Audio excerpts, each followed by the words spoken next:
आ गए? ना आते तो हम मर थोड़ी जाते। मरे तुम्हारे दुश्मन, अजी हम जो हैं तुम पर मरने वाले। तुम? हम जो है तुम पर मरने वाले। चले जाओ यहाँ से। चले जाएंगे, लेकिन खाली हाथ नहीं, तुम्हें हासिल करने के बाद।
अरे अब क्यों रो रही हो? उसे ऐसा सबक सिखाया कि जिंदगी भर किसी लड़की की तरफ मुंह उठाकर भी नहीं देखेगा। हम तो इसलिए रो रहे हैं कि तुमने उस बेचारे को इतनी बुरी तरह से मारा कि अब वो ठीक से चल भी नहीं पाएगा। खुद ही तो कह रही थी मारो, अब वो बेचारा हो गया। वो तो हमने गुस्से में कहा था। मैं तो तुम्हें खुशखबरी सुनाने आया था। खुशखबरी? कैसी खुशखबरी? मैंने अपने डैडी से तुम्हारी बात भी कर ली है। सच साथी? क्या कहा उन्होंने? कहने लगे तुम्हारी पसंद हमारी पसंद। वैसे तुम्हारी पसंद बुरी नहीं है। वो तो है, बड़े समझदार है तुम्हारे बापू। उन्होंने तो परसों हमारी मंगनी भी तय कर दी है। दैया, इतनी जल्दी? खैर कोई बात नहीं। अब तुम देखना साथी, हम इतने बन ठन के आएंगे ये देखने वाले दंग रह जाएंगे। नमस्ते। नमस्ते जी। मुबारक हो सूरज भांजी, मुबारक हो। Thanks for coming. मुबारक हो ठाकुर साहब। राणा साहब। नमस्ते नमस्ते। अरे कहिए बिटिया हेलो। कैसी हो गई? नमस्ते भाभी। नमस्ते जी। अरे बिटिया कितनी सुंदर लग रही है तू। God bless you.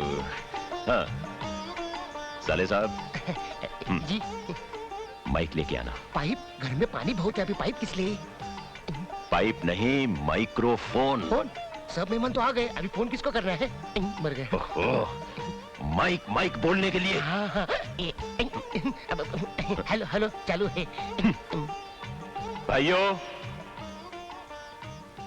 आज मेरी अपनी पत्नी के साथ हमारी शादी की 25वीं सालगिरह है।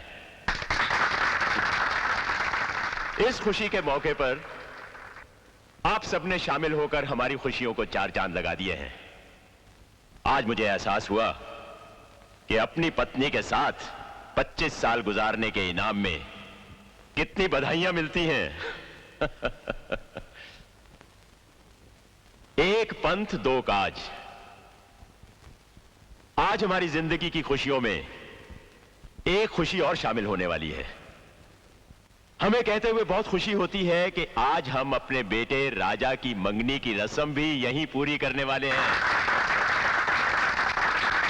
और यह भी कहते हुए खुशी होती है कि हमारे खानदान की होने वाली बहू इसी महफिल में मौजूद है और हम अभी आपसे उसका परिचय करवाएंगे। हमारी होने वाली बहू है। एक मिनट डैडी।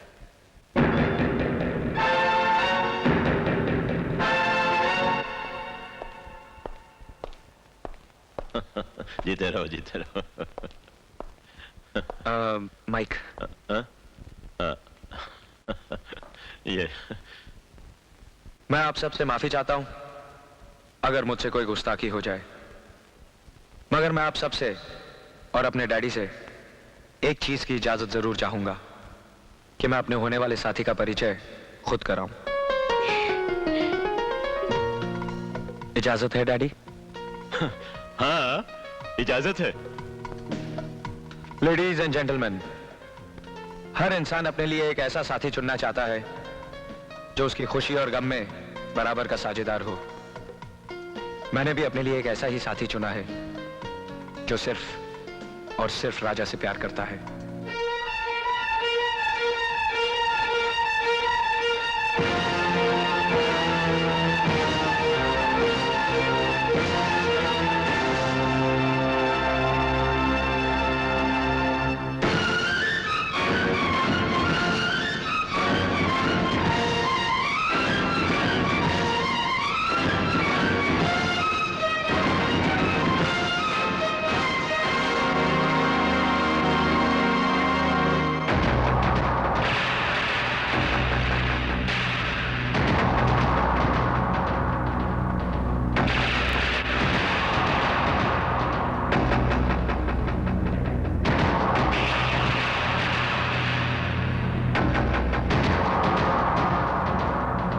और वो साथी है ये।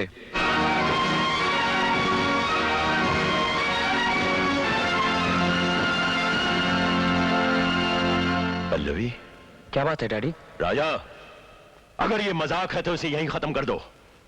बेमौका मजाक बहुत महंगा साबित होता है। डैडी ये मेरी जिंदगी का सबसे अहम फैसला है, ये मजाक कैसे हो सकता है? फैसला हमने किया था राजा, और हमारी मर्जी के बगैर वो फैसला कोई नहीं बदल सकता। ये सारे मेहमान तुम्हारा छिछोरापन देखने के लिए नहीं, बल्कि ठाकुर सूरज भान सिंह के बेटे राजा और राणा साहब की बेटी मधु की मंगनी में शरीक होने के लिए आए हैं। वो मधु जिससे तुम प्यार करते हो। नहीं डैडी, मधु मेरी दोस्त है, प्रेमिका नहीं। मैंने मधु को कभी उस नजर से नहीं देखा और ना ही कभी चाहा है। मैंने चाहा है तो सिर्फ इस लड़की को, और मेरी शादी होगी तो सिर्फ इस लड़की से जिससे मैंने जन्म जन्म साथ निभाने का वादा किया है।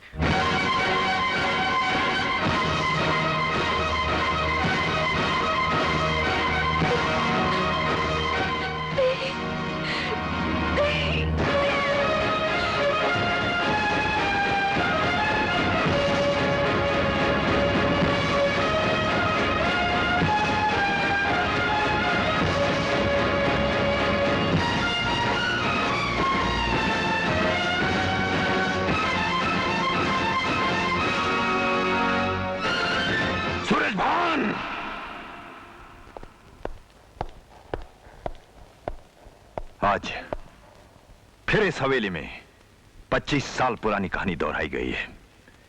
फिर किसी शरीफ इंसान की पगड़ी उछालकर तुमने अपने घमंड के पैरों तले रौंदने की कोशिश की है, और दोनों बार पगड़ी हमारी ही मिली तुम्हें। राणा साहब, मेरी बात तो सुनिए। बंद करो अपनी जुबान। तुम्हारी जुबान की अहमियत है क्या जो हमसे बात करने की जरूरत करे? आज हम बोलेंगे और तुम सिर्फ सुनोगे। इसी चौखट पे 25 साल पहले मेरी बहन ने अपनी जिंदगी का गला घोंट दिया था, और आज मेरी बेटी के साथ भी यही हुआ है। बार बार सिर्फ भगवान माफ कर सकता है, इंसान नहीं। और वो भी ऐसा इंसान, मुझ जैसा इंसान, जिसकी गैरत को तुमने बार बार ललकारा है। ठाकुरों के नाम पे तुम एक दाग हो। ठाकुर की औलाद नहीं तुम,